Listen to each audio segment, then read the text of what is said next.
For the next example in section 7.1, we're going to skip over, if you're following along in the textbook, example 3 and example 4. Those ones we're going to delve more deeper into in later sections. So we're going to skip straight to example number 5 in the text, which is again our video number 3 example.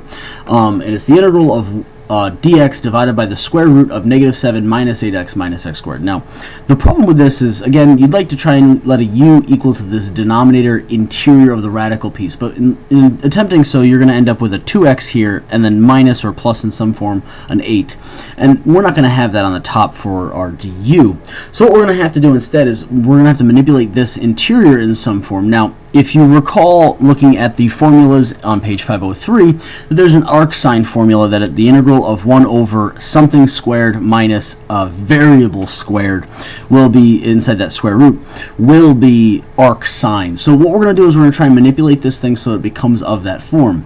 Now the question is how do we know that that's supposed to happen? Well, with enough practice, you'll see that these problems, they must be done in a very specific way.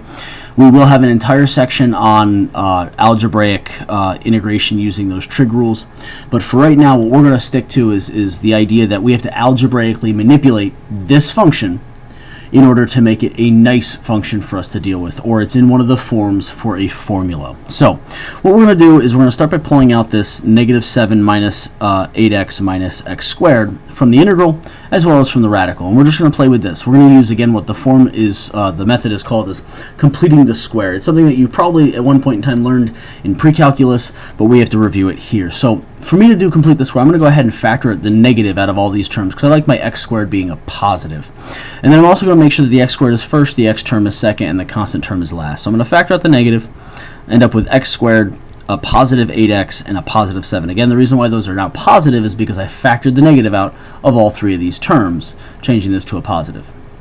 So with that done, my next goal is to attempt to rewrite this so that it is something squared. Now, this negative is sitting outside those parentheses, so that negative will also sit there. So I kind of want to factor this, but the problem is factoring this as it is right now will not give us to two things that are exactly the same. So again, we're going to use the method called completing the square. Completing the square is a simple formula, and it's a mechanic. Please do not over-exaggerate what this really is if you've forgotten how to do it. I'm going to go ahead and take the 8, because this is the form ax squared plus bx plus c. And the b value matches up with the 8. And that's the formula for complete the square is b over 2. And technically we're going to square this. But there's a reason why I didn't want to write that squared immediately. So I'm going to take the 8, I'm going to put it inside.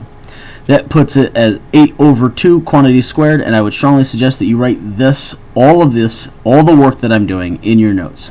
So that's going to be 4 squared. And then 4 squared will actually give me 16. And again, there's a reason why I'm writing all of these steps intermittently until I get to the 16. So this number right here is the number that we want to be able to add and subtract to this problem to allow us to get to where we need to be. So when I do that, this is going to be equals to a negative, parentheses, x squared plus 8x plus 16. Okay, again, I'm adding the 16 in. These three pieces, so I'm taking the x squared and the 8x, and I'm grouping them down here with the thing I'm adding, this 16. And then I'm going to subtract the 16 and keep that 7. Again, that 7 is still going to be last. So now with this done, I can see these three terms right here, x squared plus 8x plus 16. That can actually smoothly factor into, well, x plus 4. Again, if you don't trust me, go ahead and try factoring just those three terms, x squared, 8x, and 16.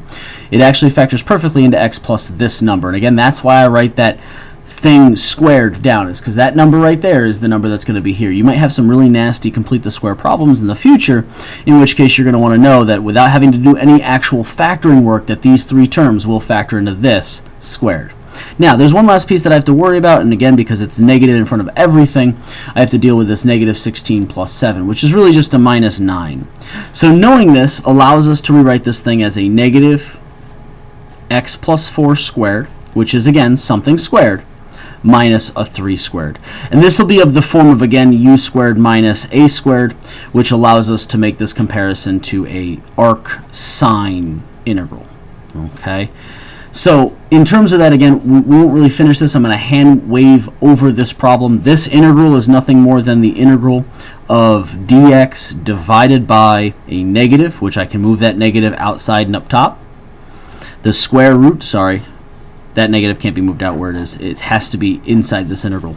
So that negative is going to stay inside that integral for now, and I'm going to have that x plus 4 squared minus 3 squared. And again, the hand wave that's going to occur on this particular situation is we do a u sub on this and recognize that it's an arc sign that will transition to this sine inverse of x plus 4 over 3 plus c. Again, I know I'm hand waving over that entire detail of what's happening there, but we will definitely cover that again in a section for trig sub.